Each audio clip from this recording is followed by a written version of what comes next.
Live from New Delhi, you're watching DD India Live, India's voice to the world. I'm Preeti Kaur. Coming up in the next 30 minutes. US, France, Germany and UK urge de-escalation as fighting intensifies in Syria. At least 25 people killed in airstrikes in countries rebel-held northwest.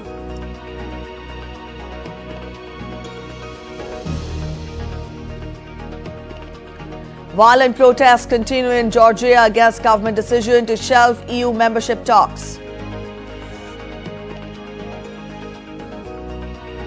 US President Joe Biden pardons his son Hunter despite previous statements to the contrary, says he hopes US will understand a father and a president's decision.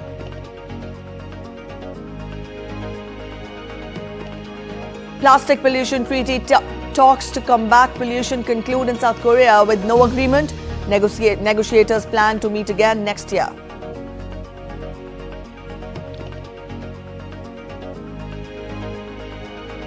An Indian Parliament to reconvene proceedings. Several bills lined up for discussions in both houses. External Affairs Minister to make a statement on India-China relations in the lower house.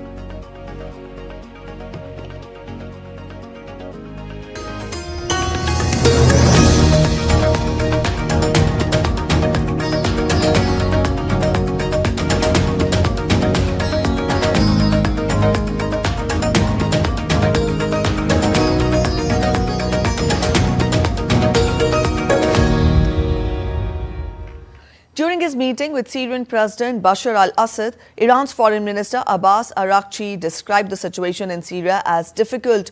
He also said that Iran, which is Syria's ally, is confident that Assad's government will overcome the rebels as it has done in the past.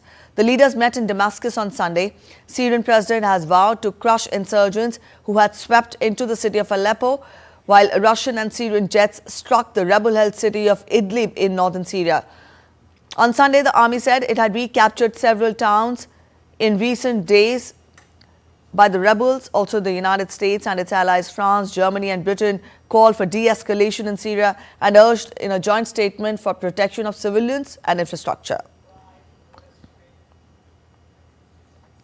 The Syrian opposition-run rescue service known as White Helmets said on Monday on microblogging site X that at least 25 people have been killed in northwestern Syria in airstrikes carried out by the Syrian government and Russia on Sunday. Protesters and police skirmished in Georgia's capital for a fourth straight night on Sunday. The crisis has deepened since Thursday's announcement that the government would freeze EU talks for 4 years. Opposition groups urged protesters to demand paid leave from their jobs under the Labour Code to attend protests and asked employers to provide the time off.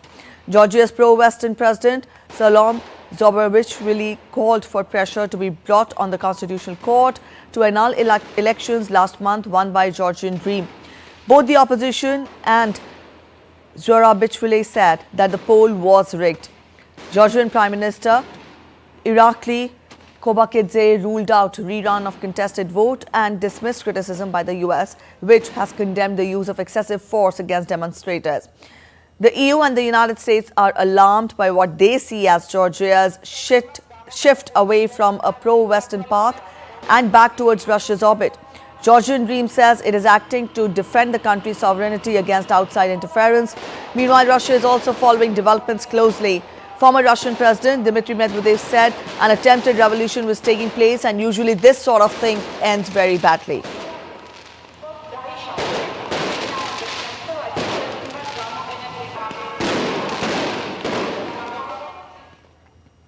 George Simeon, the leader of Romania's hard-right Alliance for Uniting Romanians, said on Sunday that the political establishment had made an attack on democracy after polls closed in the nation's parliamentary election. He said the votes of Romanians should be respected and the first round of a presidential election should not be rerun. Romania's top court is expected to rule on Monday to whether to annul the first round after the shock result caused by suspicions of interference in the campaign.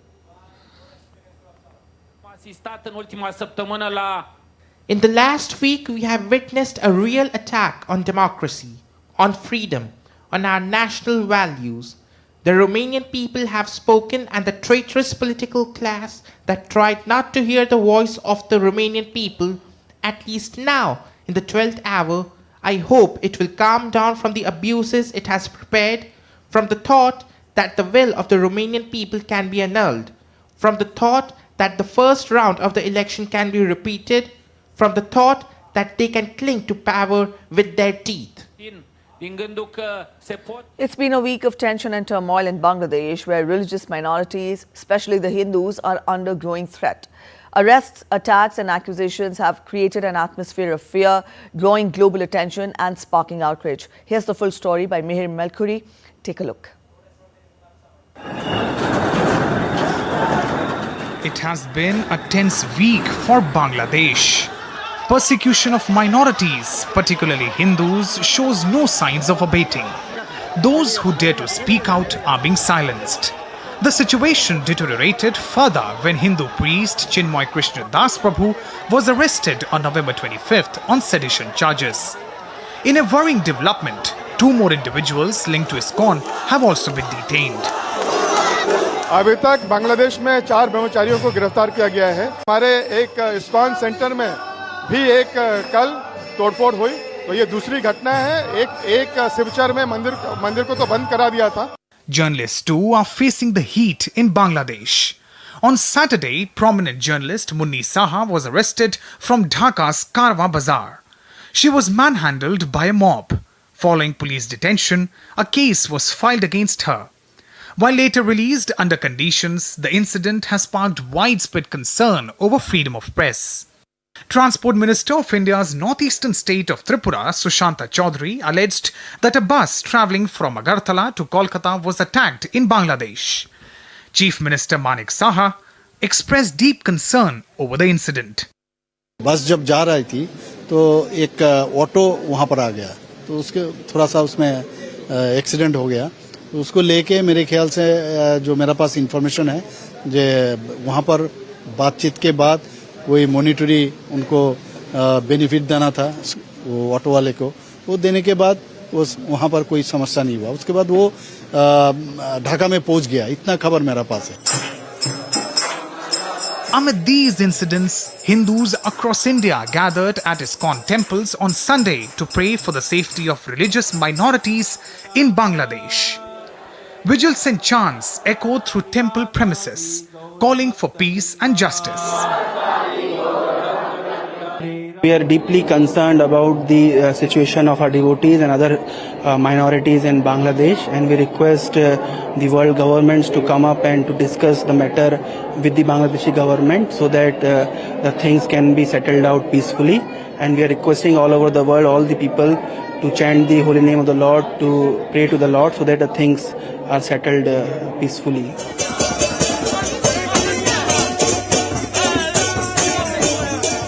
India too has expressed its deep concern over the escalating violence against minorities in Bangladesh. New Delhi has urged Bangladesh's interim administration to take concrete steps to protect its minorities. Mihir Melkhuri reporting for DD India. Countries have failed to reach a landmark agreement on tackling plastic pollution after more than 2 years of negotiations. For a week, delegates from nearly 200 nations meeting in South Korea have wrestled with how to stop millions of tons of plastic waste entering the environment each year.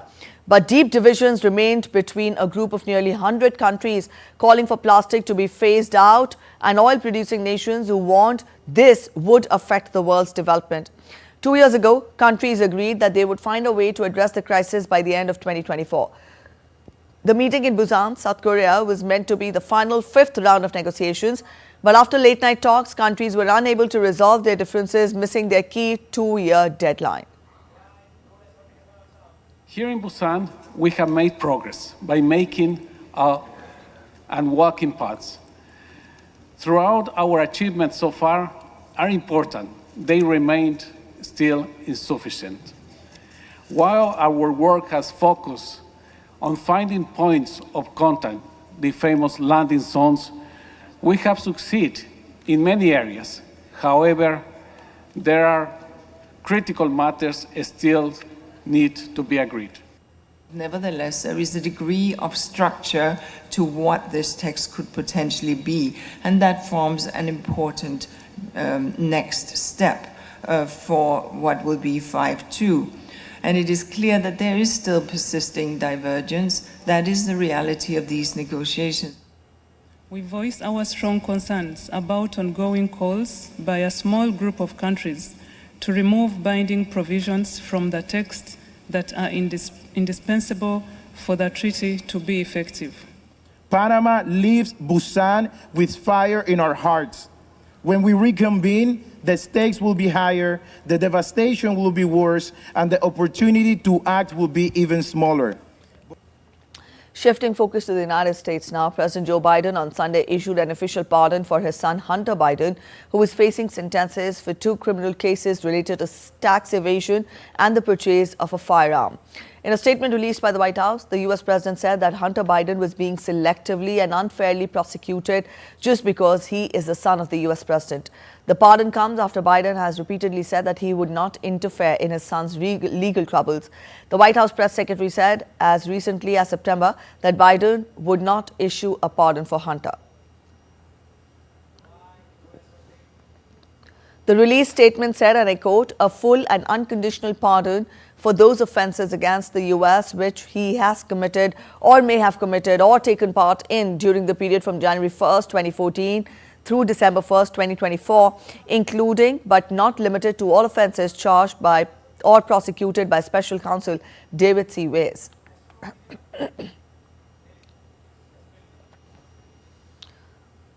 U.S. President-elect Donald Trump on Sunday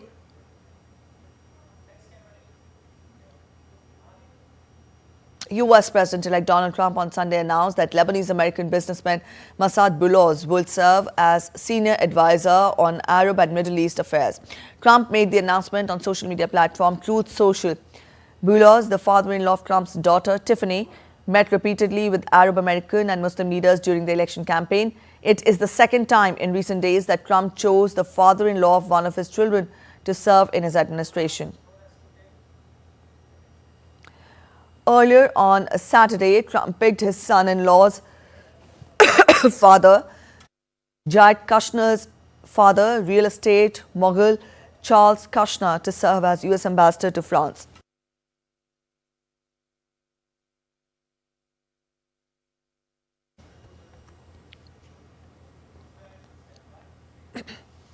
And now we take a look at other stories that are making it to the headlines from across the world. Dozens of Venezuelans gathered in Bogota on Monday to demand the release of political prisoners in their homeland and urged the International Criminal Court to issue an arrest warrant for President Nicolas Maduro on charges of crimes against humanity. Several dozen lemurs and tortoises native to Madagascar trafficked to Thailand returned home on Sunday. After quarantine and veterinary checks, they will be released into their natural habitats. Berlin's Santas gathered at Germany's capital landmark, the Brandenburg Gate, as the countdown for their big night was underway. Germans traditionally celebrate Christmas on December 24th, and the Berlin Santa headquarters has provided rental Santas for the past 20 years. Families can book a Santa who visits the home to hand out Christmas presents for the children. Walt Disney heroes Mickey Mouse, Buzz Lightyear and Spider-Man hovered over Chile's capital Santiago to kick off the Christmas season. The annual Disney parade is a huge pull for children who lined up the streets for a glimpse of their favorite characters. This year marks the 13th edition of the festivity, which paid tribute to the 4 elements of nature: fire, water, earth and air.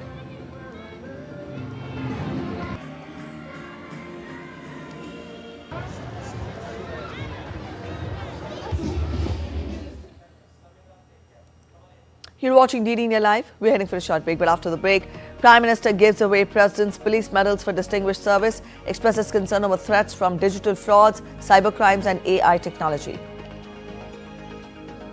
India's GST collection rises 8.5% to 1.82 lakh crore rupees in November.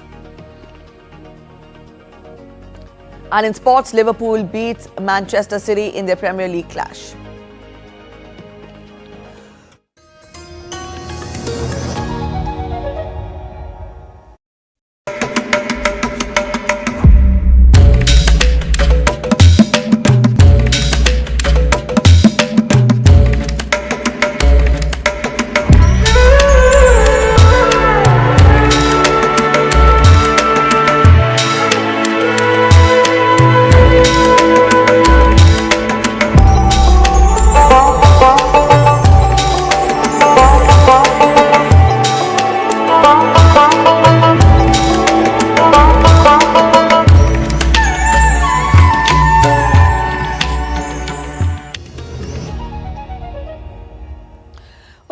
After the break, you're watching DD India Live. Indian Parliament will reconvene the proceedings with several important bills lined up for discussions in both the houses. Key bills including Banking Laws Amendment Bill 2024, the Railways Amendment Bill 2024 and the Coastal Shipping Bill 2024 will be taken up in the lower house.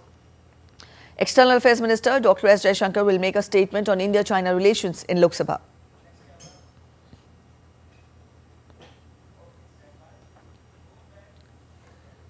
India's Prime Minister Narendra Modi attended the 59th All India Conference of Directors General and Inspectors General of Police at Bhubaneswar on November 30th and December 1st.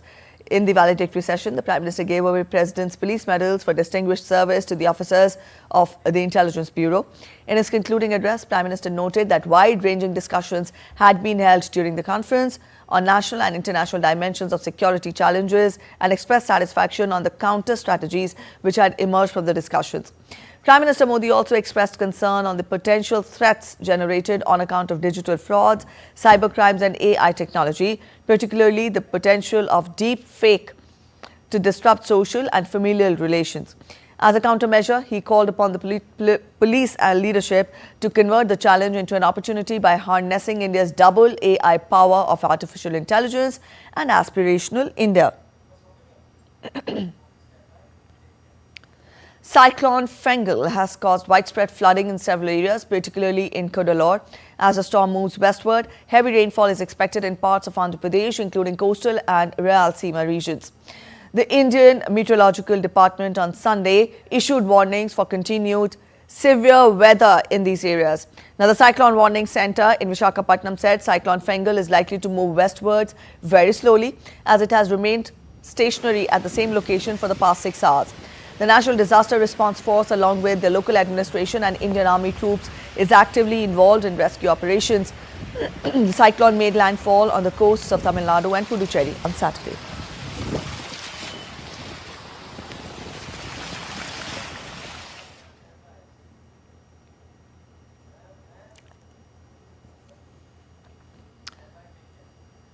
There is good news as far as GST collection is concerned. The GST collection for November has risen by 8.5% to 1.82 lakh crore Indian rupees. As per the data released, refunds issued during November totaled 19,259 crore Indian rupees. After accounting for refunds, net GST collection rose 11% to 1.63 lakh crore Indian rupees. The central GST collection stood at 34,141 crore Indian rupees. Also, the state GST at 43,047 crore Indian rupees. Integrated IGST at 91,828 crore Indian rupees and cess at 13,253 crore Indian rupees. All right, let's take a look at other stories making it to the headlines from across India now. The Uttar Pradesh government has declared the Mahakumbh area of Prayagraj as a new district. The new district will be known as Mahakumbh Mela district. The new district has been formed to smoothly manage the special event of Kumbh Mela and conduct administrative work in a better manner. The upcoming Mahakumbh, held once every 12 years, is scheduled to begin on January 13th and conclude on February 26, 2025 in North India's Prayagraj. The 35th edition of Konark Festival began in East India's Odisha with the iconic Sun Temple at Konark serving as a stunning backdrop for the cultural event.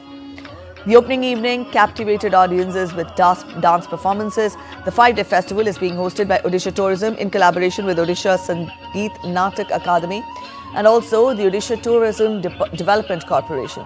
The Konark Festival will continue until December 5th.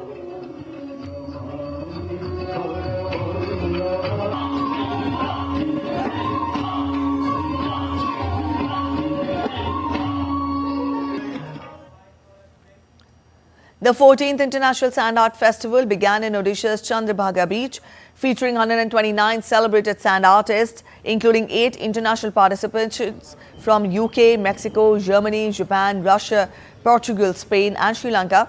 The festival highlighted this year's thematic masterpieces alongside contributions from national artists representing Odisha and 7 other Indian states. A total of 35 sand art creations were made on the themes of women empowerment, Odia Ashmita and World Heritage and Monuments. In other news, workers at German factories for car maker Volkswagen are to go on strike from Monday over plans to cut thousands of jobs.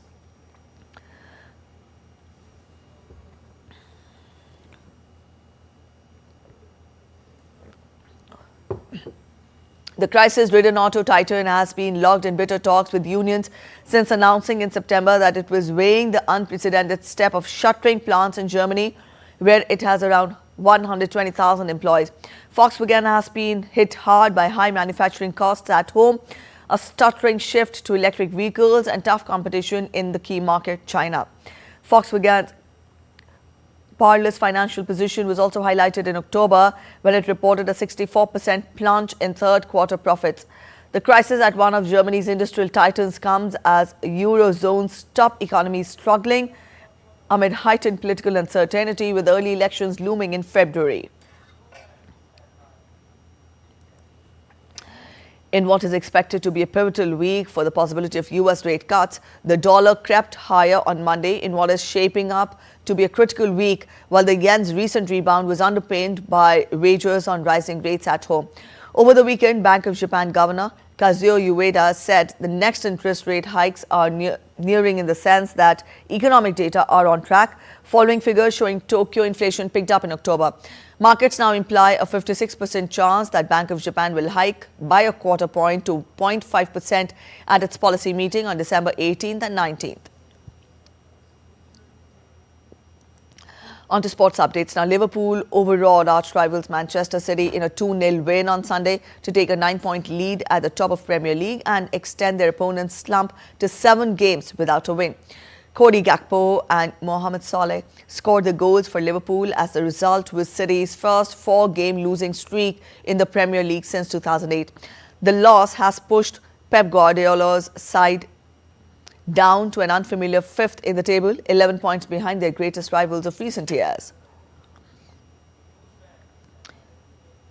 Red Bull's Max Verstappen followed up his Formula One driver's title with another win on Sunday at the Qatar Grand Prix 2024 as Lando Norris was hit with a penalty that ended his challenge for the race victory. The race was packed with incidents as the safety car came out 3 times and Norris was dropped to the back of the field with a penalty of failing to slow under yellow warning flags. Charles Leclerc was second for Ferrari and Norris McLaren's teammate Oscar Piastri was third. Verstappen won his 4th consecutive title in Las Vegas last week and has won 2 of the last 3 races after not having won since June before that. Fiorentina midfielder Eduardo Brove was taken off the pitch in an ambulance after collapsing shortly after the start of their Serie A match against Inter Milan on Sunday. Play was halted at the stadium with a 0 each score to view the potential VAR check on a disallowed Lautaro Martinez goal when both suddenly collapsed in the 17th minute. Medical personnel rushed onto the pitch with both sets of players forming a ring around Bove, who arrived at the club on loan from AS Roma in August. After Bove was taken away in an ambulance, the referee asked the players to leave the pitch and return to the dressing room. The match was suspended and would be postponed now to a later date. Ahead of India's Navy Day on 4th of this month, the Indian Navy has released a video that celebrates the indomitable spirit of the Navy, a force that is combat-ready, credible, cohesive and future-ready, safeguarding India's maritime interests anywhere, anytime, anyhow. We never falter. We never retreat.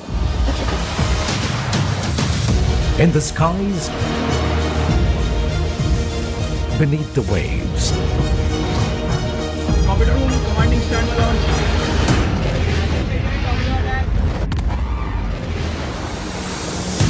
and on the high seas, we move as one. Beyond the horizon, we stand guard. In every wave, we rise. Always ready.